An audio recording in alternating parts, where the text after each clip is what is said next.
স্বাধীনতার পর প্রথমবারের মতো ঐতিহাসিক সোহরাওয়ার্দী উদ্যানে সমাবেশ করল জামায়াতে ইসলামী। সকাল থেকেই দলে দলে নেতাকর্মীরা জড়ো হতে থাকেন। দুপুরের আগেই ৬৮ একরে সোহরাওয়ার্দী উদ্যান ছাপিয়ে তাদের ভিড় চলে যায় আশপাশের সড়কে।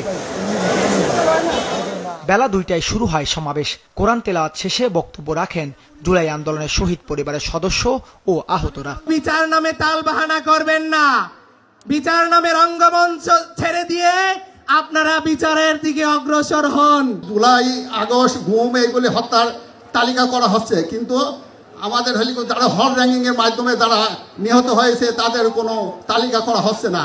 দীর্ঘ ১ বছর পেরিয়ে গেল, কিন্তু আজ পর্যন্ত আমরা একটি শহীদ ভাইয়েরও বিচার পাইনি।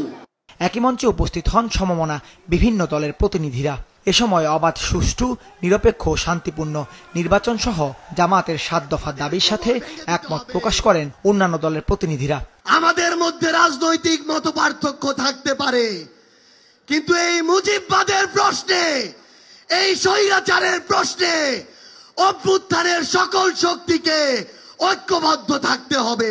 সরকারকে বলতে চাই, সেই শাসনতান্ত্রিক ব্যবস্থার মৌলিক পরিবর্তন না করে আপনারা নির্বাচনের দিকে হাঁটবেন না। ফ্যাসিবাদ ও তার দূষরদের বিচারের দৃশ্যমান অবস্থা তৈরি হোক।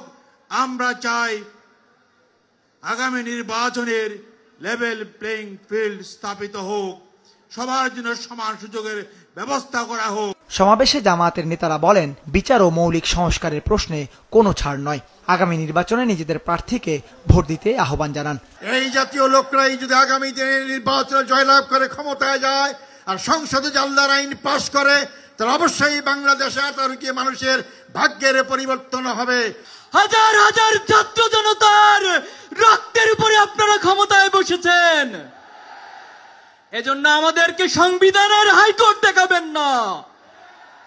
অতি সত্বর জুলাই প্রক্লেমেশন ঘোষণা করুন।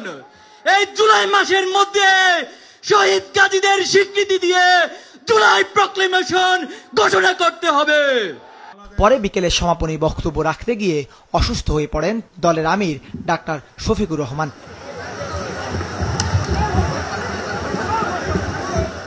কিছুক্ষণ পর আবার বক্তব্য রাখতে গেলে দ্বিতীয় দফায় অসুস্থ হয়ে পড়েন তিনি।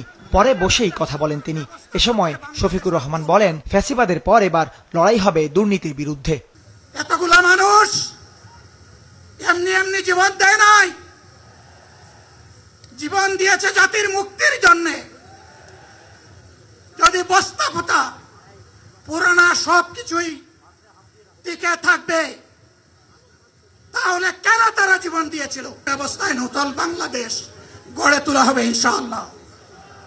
শিশু, কিশোর, যুবক, মা, বোন, শ্রমিক, ছাত্র জনতা, ব্যবসায়ী, সবাইকে যেই দেশ, যেই সংবিধান, যেই রাষ্ট্র নিরাপত্তা দিতে পারবে, সেই নতুন বাংলাদেশ আমরা গড়ে তুলতে চাই। ফ্যাসিবাদ যেন আবার মাথা ছাড়া দিয়ে উঠতে না পারে, সে বিষয়ে সবাইকে সতর্ক থাকার আহ্বান জানান বক্তারা। দাউদ হাসান, মাছরাঙা সংবাদ,